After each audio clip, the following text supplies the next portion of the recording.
Olá, amigos. No dia de hoje nós vamos abordar o capítulo 6 do livro O Homem Integral de Joana de Ângeles. Esse capítulo que se intitula Maturidade Psicológica, né? E Joana de Ângeles começa abordando já as origens dos mecanismos de evasão, mas antes nós gostaríamos de falar um pouco a respeito desse homem integral que perfaz o título da obra da Joana, né? Então, integral quer dizer total, inteiro, né? Tem aquela ideia de completo, o que nos conduz à afirmação de que ainda somos apenas uma parcela das nossas potencialidades, né? Quer dizer, esse homem integral é esse ser que está ainda por ser atingido em nós, né? Com que finalidade teria Joana de Ângeles então escrito essa e outras obras, né, que acabam abordando a questão psicológica, a psicologia humana, né, do ponto de vista do espírito imortal?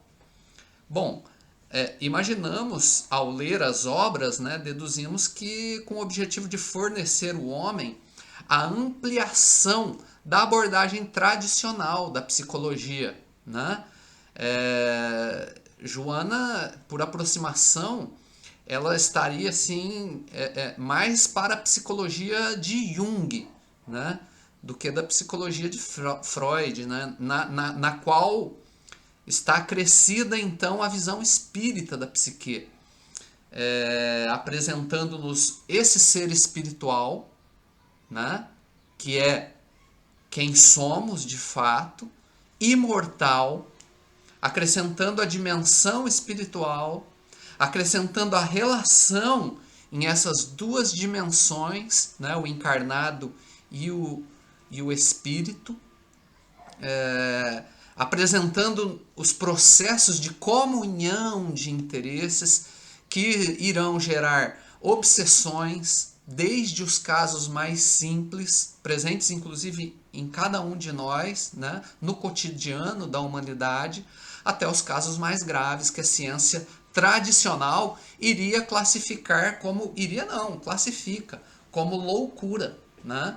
Por quê? Porque não tem esse conteúdo que Joana de Ângeles apresenta. Então aí fica na nossa análise da obra, aí fica o objetivo da Joana de Ângeles, que não é senão complementar o que a ciência tradicional, a psicologia, vai nos apresentar, né? Agregando a ela todos os elementos que estão presentes na doutrina espírita, né? Nas obras básicas de Kardec e nesse compêndio de obras que Joana escreve, né?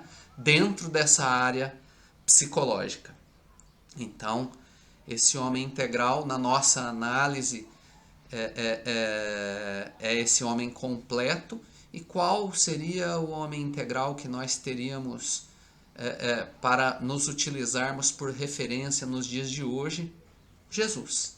Jesus seria esse homem integral, completo, né?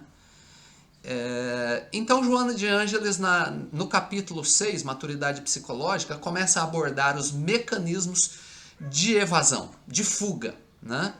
E ele vai falar das origens desses mecanismos que, segundo ela, começam a partir de um determinado período psicológico do homem encarnado, né? Então ela nos informa que todos nós passamos por um período encarnatório em que iremos experimentar uma infância psicológica, aquela fase em que somos crianças, páginas em branco, né?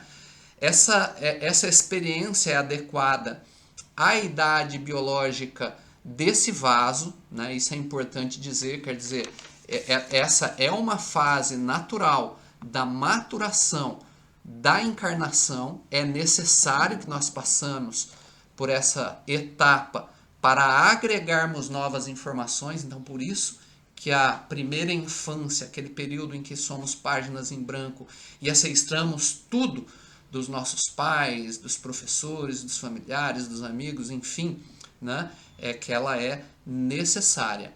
Então, uma etapa de vital importância no processo de amadurecimento da alma, né, dentro de uma encarnação, dentro dessa nova personalidade, né?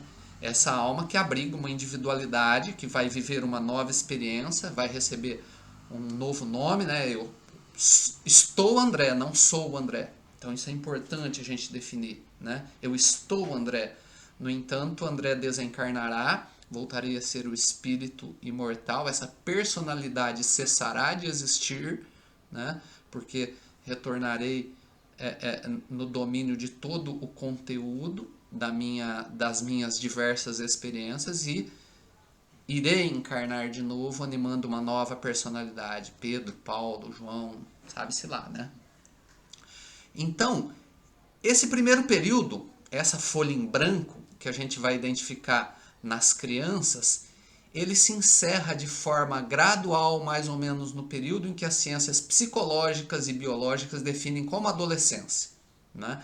Então nós vamos ver no período da adolescência fenômenos fisiológicos no corpo, uma mudança, o corpo muda, mas o que está mudando não é só o corpo, o espírito também começa a dar passagem a tendências agregadas nas últimas encarnações. Então, surge naquela folha em branca, além dos valores morais que foram grafados ali durante aquele curto período, então surgem as tendências, ou seja, o que nós temos de melhor, né, dentro da nossa encarnação do ponto de vista de moralidade, né?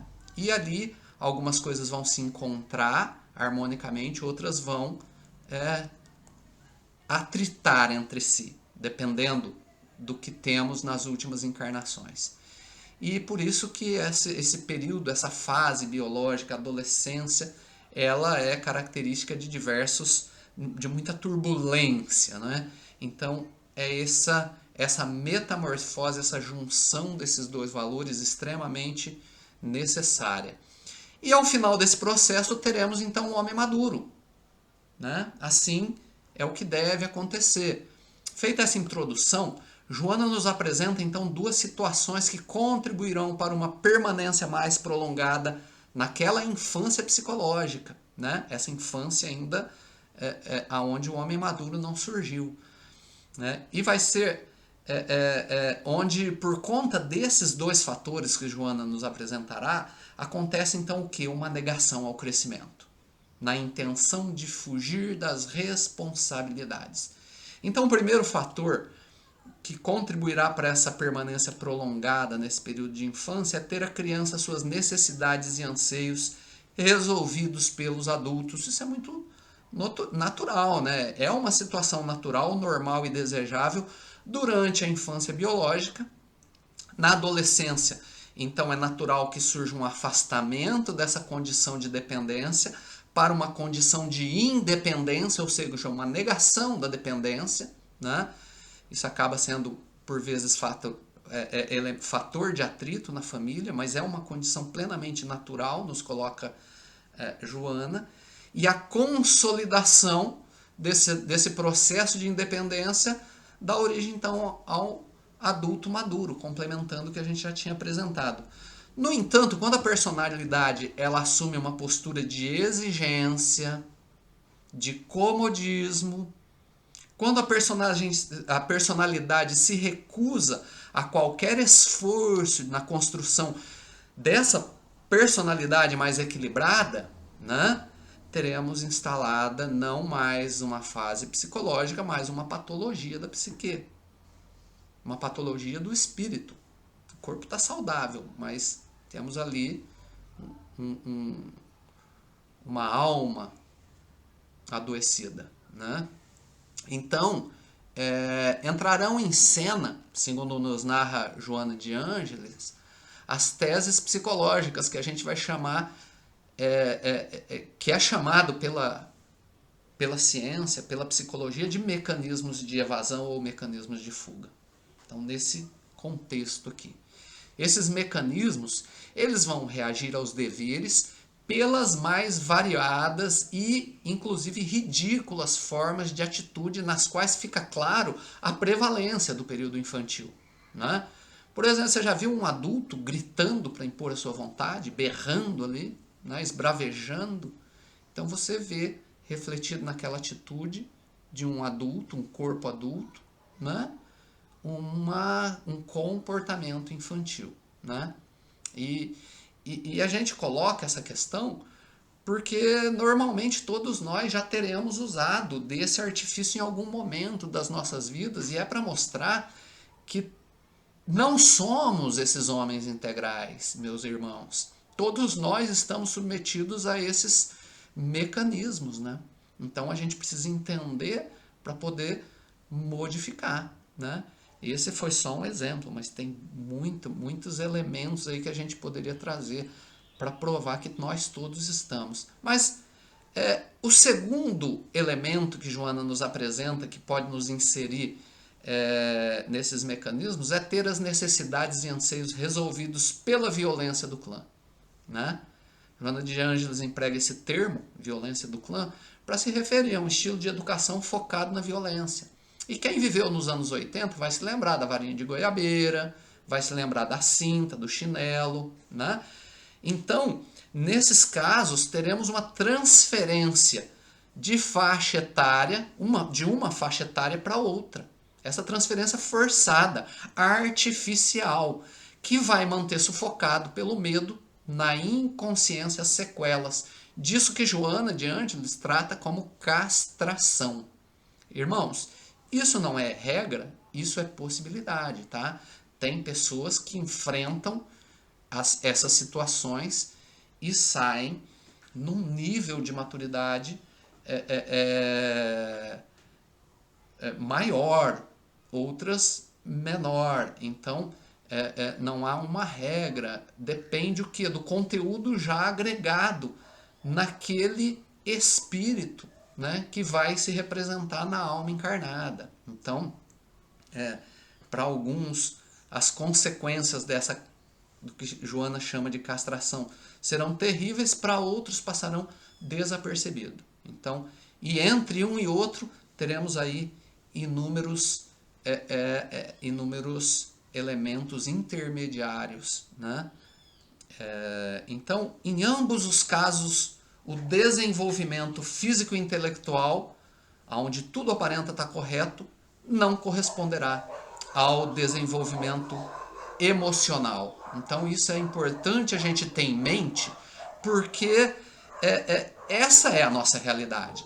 Aí isso sim é importante, né? O nosso desenvolvimento físico e intelectual de homem maduro não corresponde ao nosso desenvolvimento emocional. Lembrando que o campo emocional é onde reside, segundo o próprio Cristo, o reino de Deus, né? Ele nos dirá, o reino de Deus é obra divina, aonde? No coração dos homens. Então a proposta é essa educação emocional, a construção do reino de Deus, ela se dará no coração, no campo das nossas emoções, dos nossos valores éticos, dos nossos valores morais. Então, quando a gente se depara com essa questão, todos nós estamos em construção, né? Então todos nós temos elementos que podem ser aproveitados, e daí a importância do capítulo, né? Então, física e intelectualmente somos adultos, mas emocionalmente ainda somos crianças, o que me recorda a frase do Cristo, né? Deixai vir a mim as criancinhas, né? Nessa referência que ele faz a um grupo de crianças que estavam lá, mas que tem uma abrangência muito maior, porque segundo essa análise de Joana, todos nós somos essas crianças morais ainda, estamos construindo o nosso mundo emocional, né? E o que acontece dessa divergência entre um homem físico e intelectual, mas uma criança emocional? É o adulto medroso, instável, ciumento, egocêntrico, melindrado, magoado, e por aí vai, né? Tanto que o Cristo vai recomendar o perdão, perdão é, é remédio para mágoa, né? E a mágoa advém desse estágio, dessa diferença, né, de maturidade entre o que o organismo apresenta e o que o mundo emocional nos apresentará. E a gente fala isso de novo, reforçando. Esse é o retrato de todos nós, meus irmãos. Nós precisamos compreender isso, né, para que a gente possa ir além. Bom, se isso acontece no inconsciente, significa que esse ego, né, não consegue enxergar, conforme já nos narra o próprio Cristo. Né? Note como isso é natural. O próprio Cristo fala, porque eles vendo não enxergam, ouvindo não compreendem. Está lá em Mateus capítulo 13, versículo 13. O próprio Cristo já falava isso. Né? Disso talvez tenhamos o nome da obra O Homem Integral, né? Que é esse homem que já consegue ver, enxergar, ouvir e compreender tudo, qual seja. Já dissemos aqui, o próprio Cristo, né? É o único homem integral. Depois do Cristo, fora esse espírito, todos os demais acabam se enveredando por esse campo aqui, né? Em níveis diferentes, né? Porque teremos ali aquele bandido convicto que não enxerga realmente, enxerga muito pouca coisa. Teremos o trabalhador de uma casa espírita que já enxerga um pouco mais. Teremos aquele frequentador que enxerga um pouquinho menos, né? Porque ainda não compreendeu a importância do trabalho e por aí vai, né? Então, somos todos usuários dessa capacidade de ver e não enxergar o que? Alguns elementos. E Joana então nos oferece, a partir daí, ferramentas para que a gente possa enxergar mais longe, o que é fundamental, o que é essencial, o que é o grande objetivo dessa nossa reunião no dia de hoje. Porque Joana, ela aborda então os mecanismos de evasão, mecanismos de fuga. Ela aborda essa questão de forma mais geral, enquanto nós iremos optar pelo aprofundamento no tema.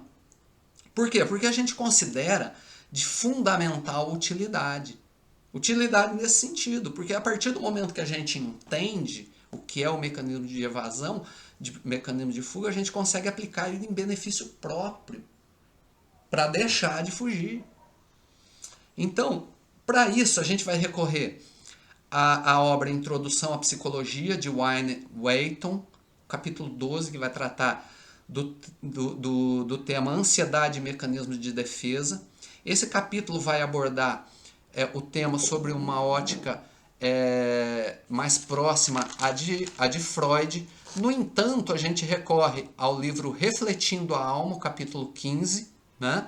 Onde a gente extrai aí de dentro da doutrina espírita mais informação. Do capítulo 7 do livro O Ser Consciente, também da Joana, né? Que vai também tratar desse assunto. E da aula 15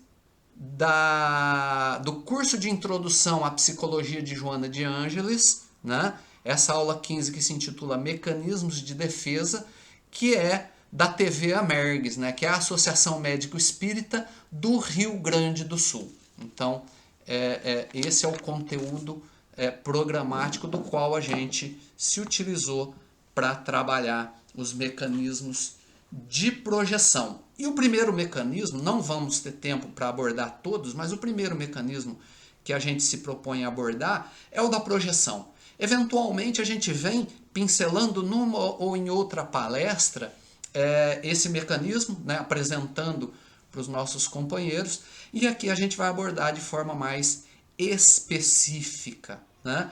Porque pela projeção nós veremos o nosso mal refletido no outro.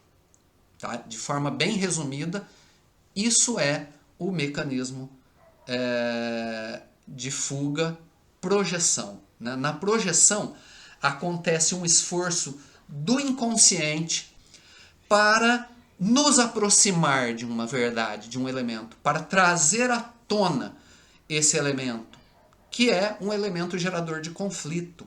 Né? Quer dizer, nesse esforço de projetar no outro, eu brigo primeiro com o outro, tá? Sobre um problema. Mas eu entro em contato com esse problema que está em mim. Né? Então, o grande esforço é para que nós reconheçamos em nós o problema. Né? E o que caracteriza um conflito? Gente, um conflito dá para explicar ele bem fácil, sabe? É tudo aquilo que eu sei que eu devo fazer e não faço, isso gera conflito, ou tudo aquilo que eu sei que eu não devo fazer, mas eu faço. Então, esses elementos geralmente geram conflito em nós. Né? E normalmente a gente faz isso de forma inconsciente, a gente traz à tona agora o mecanismo para que a gente, quando entrar nesse elemento, quando perceber algum elemento que nos desagrada no outro, a gente possa refletir, e tá, e em mim, onde é que está isso aí? Né? Porque se esse esforço é desperdiçado, né? Notem que é um esforço, na origem ele é muito positivo, a projeção é positiva, é para chamar atenção em mim, eu é que não desperto. Né? Se esse esforço é desperdiçado, a única coisa que sobra dele é o ódio, a raiva em relação ao próximo. Então é péssimo, ele deve ser aproveitado. Nessa altura, eu imagino que os próprios mecanismos de proteção, né, eles podem ser colocados em dúvida ali. Mas nós vamos ter o próprio Cristo fazendo menção a esse mecanismo aí. Lá em Mateus, no capítulo 7, versículo 5, ele vai falar assim: hipócrita, tira primeiro a trave do teu olho e então cuidarás de tirar o argueiro, né, quer dizer, o cisco, do olho do teu irmão. Então, para o Cristo, para esse homem integral, tudo isso que a gente está falando já é domínio da consciência. Né? Na verdade, não tem mais inconsciente nesse homem. Ele é pura consciência, por isso que ele é um homem integral. Por isso que ele é considerado, como o título da outra obra da Joana, um ser consciente. Né? Porque não tem mais inconsciência. Não tem nada varrido para baixo do tapete. Já conseguiu trazer tudo à tona. Né? Mas outro caso que a gente tinha é um estudo. A gente vinha fazendo um estudo, a gente narrou esse mecanismo de defesa, e aí um dos alunos levantaram: não, mas eu não. Né? Eu não. Aí a gente tentou: calma, minha irmã, a gente tem que entender que isso todos nós vamos ter em algum nível, só serve para a gente refletir. Muito bem, aquela irmã foi embora e nunca mais voltou no grupo de estudo. E aí a gente já aborda um segundo mecanismo de defesa da psique, que é a negação, que eventualmente alguns de nós aqui, né, estão já sentindo esse mecanismo atuar, para vocês verem como os mecanismos de defesa estão presentes em todos nós. Né? Porque pela negação, nós buscamos negar a realidade. Né? Não importa quantas citações a gente fizer aqui, de quantos autores, não importa se veio de Jesus, se veio de Joana, se pode vir de quem for, né? Mas o mecanismo estando presente em mim, eu vou negar. Né? Então esse outro mecanismo de defesa da psique, né? Da negação, que é essa busca em negar a realidade, fazer de conta que ela não existe. Né? Bastante comum também. Né? Um sentimento, um acontecimento, um medo, uma relação com o outro, tudo que gera dor em nós. Se a percepção dessa dor é que ela é insuportável, então você ingressa pelos mecanismos. E a gente gostaria de ressaltar que o mecanismo de evasão, de fuga, ele nunca trabalha sozinho. A gente estuda eles sozinhos, mas eles estão sempre entrelaçados. Né? Então, são mais de 10 mecanismos de defesa. A gente vai analisar 5 aqui, né? Mas são bem mais de 10. Eu não me recordo aqui o número, mas é bastante coisa. Né? Então, um exemplo claro da negação é o do alcoolismo. Do alcoolista, né? O alcoolista que já é alcoolista, ou seja, ele está vinculado, existe um vício ali, e ele vai negar. Ele vai falar: eu paro quando eu puder. Eu não sou alcoolista. Né? Então, notemos aí, nesse segundo mecanismo, um exemplo bem claro, né?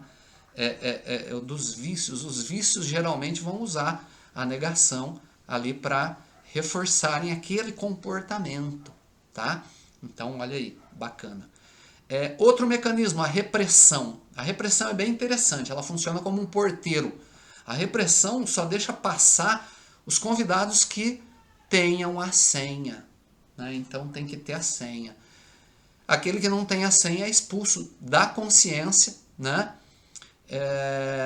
E tudo que convém para a consciência é varrido para baixo do tapete do inconsciente, né?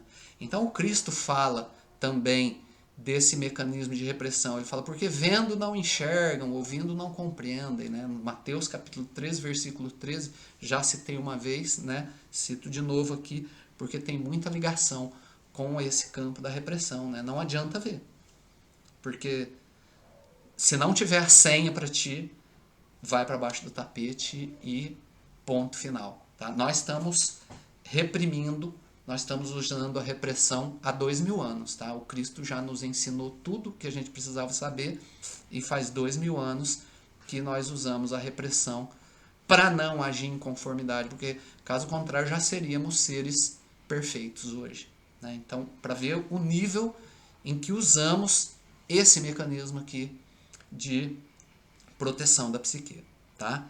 Outro mecanismo da racionalização.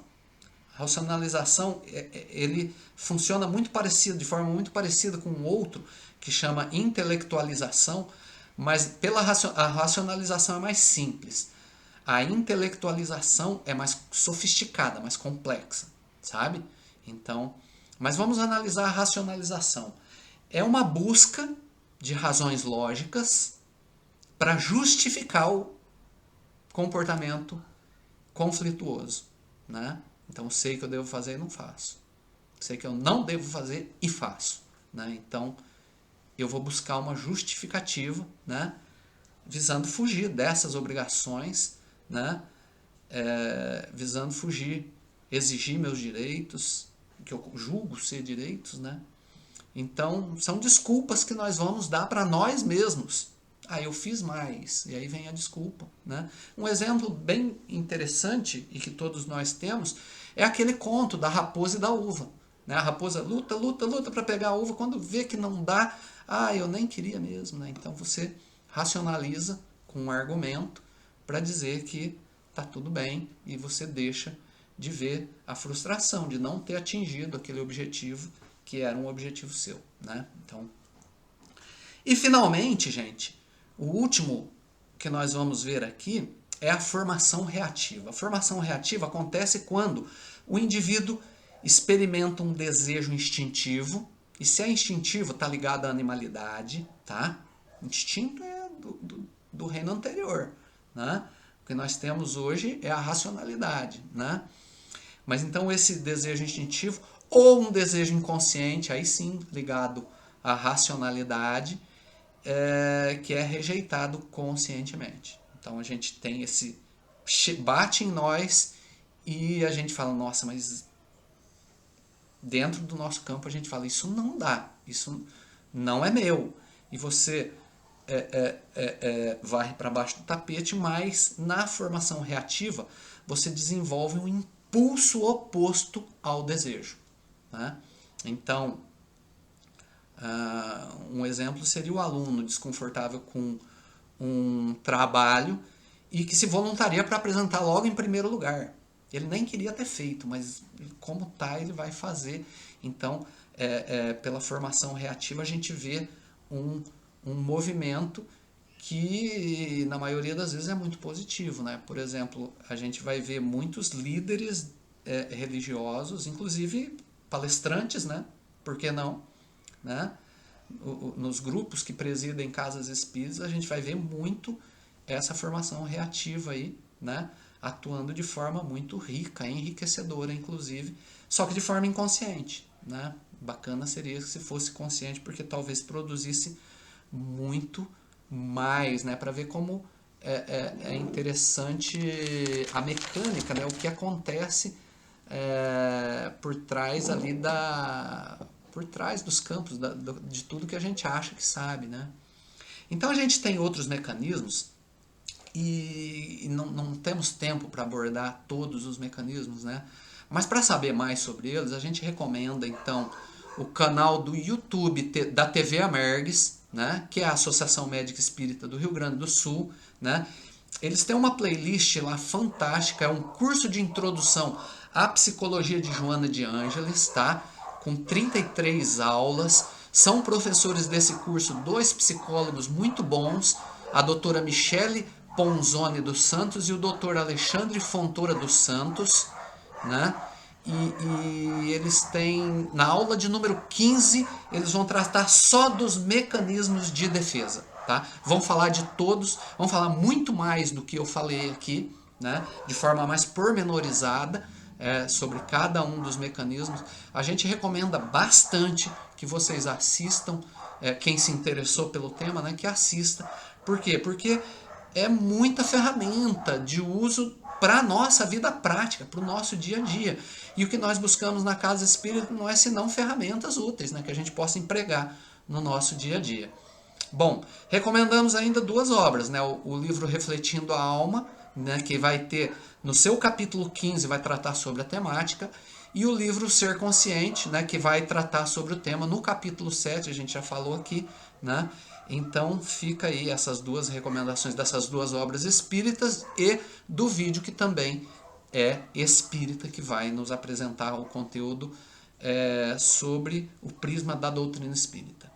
Bom, a gente já abordou alguns mecanismos de defesa da psique, e nesse momento você deve estar se perguntando: como é que eu vou lutar contra isso se eu não vejo, né? Bom, a resposta é: nós não vamos lutar contra. Nós não vamos lutar contra porque não é um elemento dissociado de nós. Isso faz parte do que somos, faz parte do nosso mundo espiritual, né? E mais ainda do que isso, esses mecanismos estão disponíveis com o objetivo de nos auxiliar, né? O que atrapalha é não saber deles. Isso é o que vai nos atrapalhar. Então a gente precisa entrar em contato com esses mecanismos para usá-los como eles foram projetados para nos servir, né? Esses mecanismos, eles são postos em ação para auxiliar no encontro entre o ego, que é a consciência, que é quem eu acho que sou, o André. Quem sou eu, palestrante André? Eu sou tudo que eu acho que sou, perfaz esse ego, que é um pequeno ponto, a ponteira do iceberg, né? Do self, que é o espírito, do self, que é o inconsciente, que perfaz o mundo inconsciente, né? Também. Então, termos desenvolvidos em nós mecanismos de defesa da psique não é doentio, é natural. Patológico, doentio, é ficar preso em um mecanismo de fuga, né? E pior ainda, preso sem perceber que esse mecanismo de fuga está sendo diuturnamente acionado em mim. Então isso é patológico, isso é doentio, né? Daí a necessidade da abordagem do tema, daí o tema ser tão importante para nós então nos aprofundarmos nele, né? Então, quando nós nos dermos conta que usamos todos esses mecanismos de fuga, e nós usamos, irmãos, todos nós usamos, né? A não ser o espírito puro, esse não usa mais. Por quê?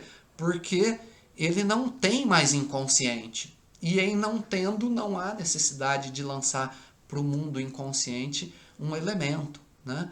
Então nós usamos todos esses mecanismos de fuga e quando nós conhecermos, quando nós soubermos mais a respeito deles, teremos então condições de saber perceber quando eles estão entrando em ação na nossa vida, no nosso cotidiano, no nosso dia a dia, né?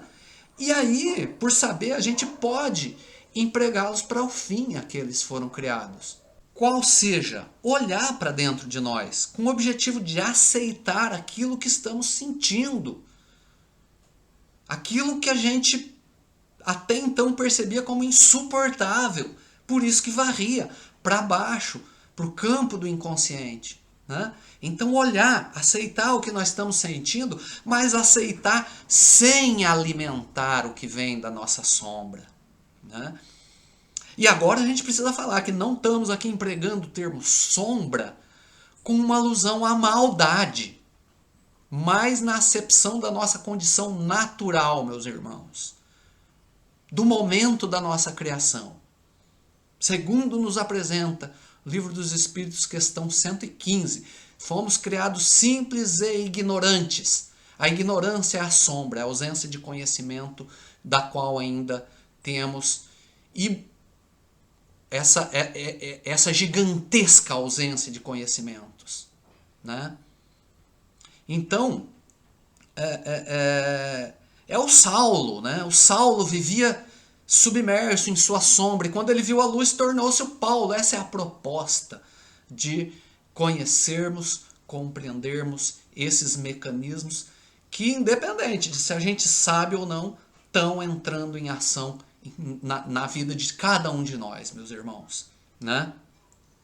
Então, os termos homem integral, o ser consciente, a qual Joana de Ângeles se refere no título dessas duas obras, não é senão aquele que pelo contato tido com a sua sombra, com a sua ignorância, soube, à semelhança de Paulo, transformar a sombra em luz, transformar a ignorância em consciência. Um tipo do qual temos apenas uma referência, né? Essa referência que deve ser tida por cada um de nós como modelo e guia, o próprio Jesus. Então é isso que tínhamos para hoje. Desejamos a todos uma semana abençoada e que o Mestre continue a nos intuir, a nos iluminar, a nos esclarecer nos rumos que nos estão destinados. Que assim seja.